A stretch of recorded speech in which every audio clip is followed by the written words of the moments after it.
Well, my name is Alexandra Moorshead. I run Moorshead and Associates. We're an award-winning event planning company working in Toronto. Most of the work that we do is working with not-for-profits, and we do everything from arts festivals to conferences to golf tournaments and fundraising dinners.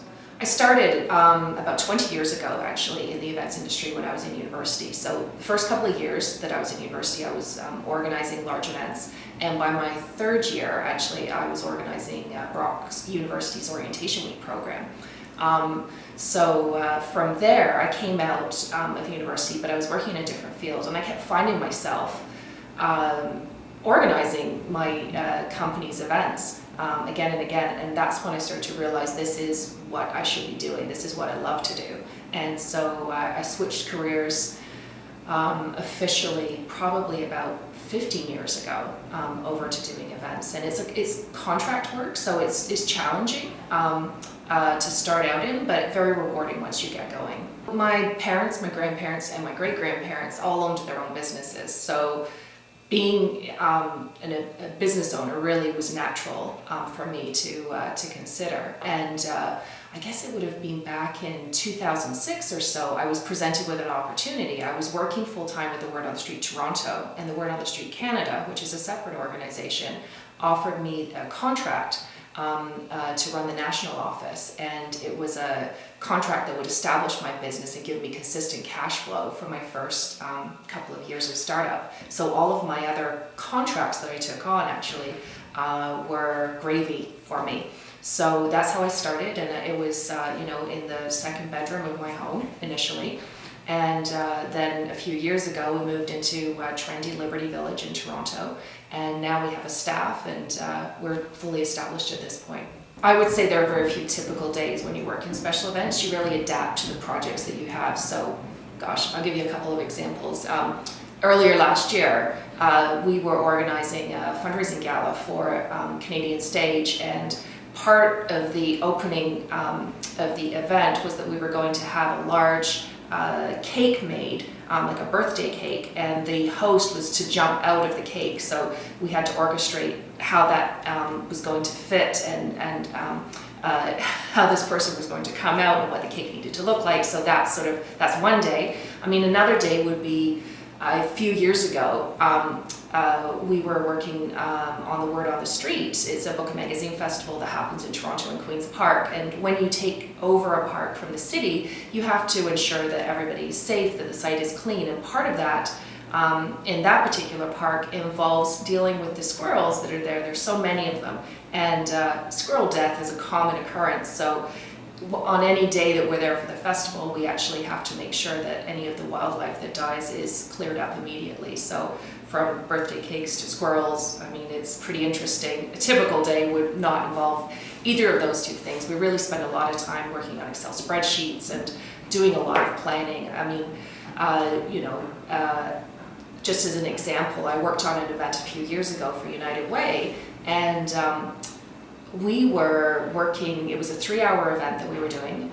It was a fundraising thank you for 800 people. And the amount of hours that were put into it was the equivalent of 8 months worth of work for that. So the amount of time that we spent planning for all the things that could go wrong and making sure that those don't happen is a big part of my job. Shortly, we're going to be working with Megan's Walk, and that is a fundraising walk that happens. We start at Fort York and have people go up to Sick Kids Hospital. They circle around the hospital holding hands to create a hug. It's a very emotional event, and I love working with this organization. They're fabulous people, and they do a lot of good work, and the money goes to help children with brain tumors. Very important work. Shortly after that, we're working with the Toronto Animation Arts Festival International. They're newly established. We've been working with them since their inception, and they're a really cool event. We are celebrating animation from all over the world at this festival, and bring in some really big names and get to do a lot of really fun stuff. The event now is moving down to the waterfront, and that's adding a whole new feel to what it is that we're doing there. So that's a lot of fun. What else do we do? Well, we work with the Leacock Foundation actually, and they run educational programs both here and in South Africa. And so we help them raise money. It's one of the top golf tournaments actually in Canada for the amount of money that it raises. We have, for every person that we invite to the event, we're raising over $2,500. So it's pretty impressive from that point of view. And we are always looking to up the ante on that one. So we have one of the top restaurants in Toronto serving food on the golf course. We sample whiskey and have the most amazing silent auction. It really is a lot of fun. And then one more, the word on the street. So Book a Magazine Festival, that happens in Queen's Park every year. It's been going now for, I think this would be the 25th year. And that is it brings together 200,000 people. There are 250 exhibitors, and our role there is in logistics. So putting all of the tents in place, making sure all the suppliers are there. We have to close all the roads and make sure that the entire site is built within about 12 hours or so.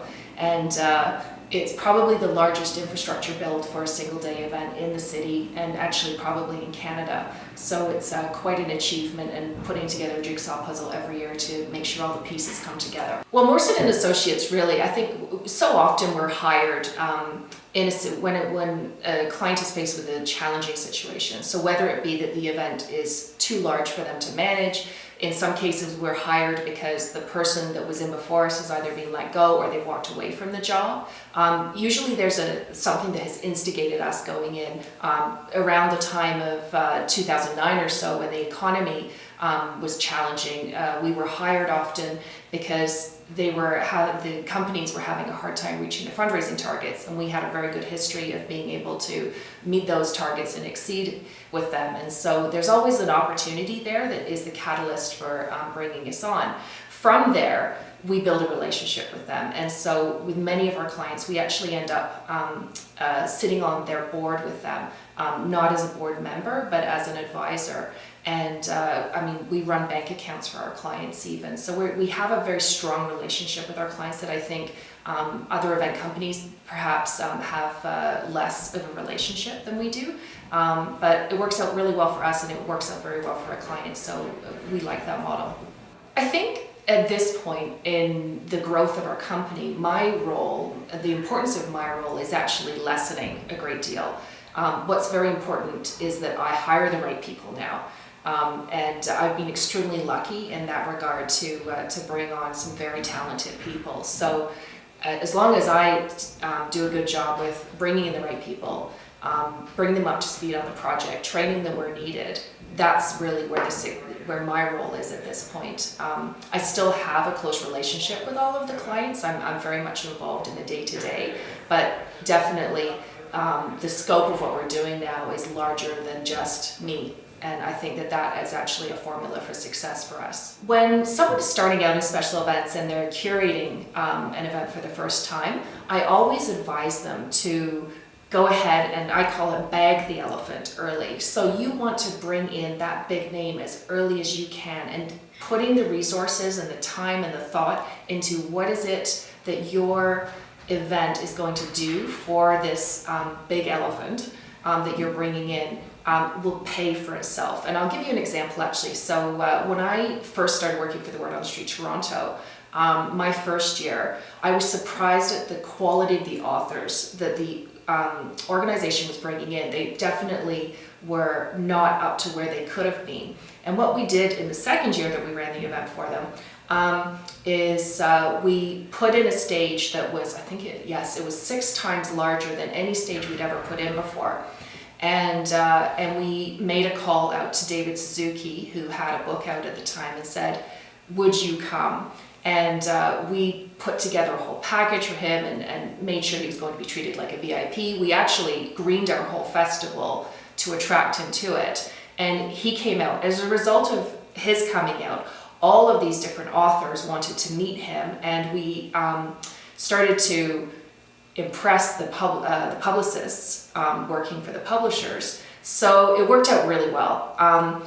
We brought in a lot of A-list authors that year and were able to put them across all of the different tents. There are 18 stages that run simultaneously at the Word on the Street. So what was interesting was we didn't just improve that one tent. In fact, the programming across the entire festival rose a level that year, and the festival has been able to sustain that feeling by keeping this large bestseller stage that we put in, and it's very successful. And I have other examples of that working with other clients where we bag that big name early and we leverage that to keep bringing in the kind of talent that we want. So at this point, actually, in Moorshead and Associates timeline, we're starting to develop our own events, and that's really exciting because previously we've always worked for clients, and now we are the client. So putting together our own events is actually very challenging because it gives us a level of freedom that we typically don't have, but also very exciting. So we're starting to develop our own brands, and one of them, for instance, is Ooh La La. It's a arts and crafts festival that we've put together, and we've just done one show so far, very successful, and we're just now planning our second one. So we're starting to move into that area. I'm very excited about the future.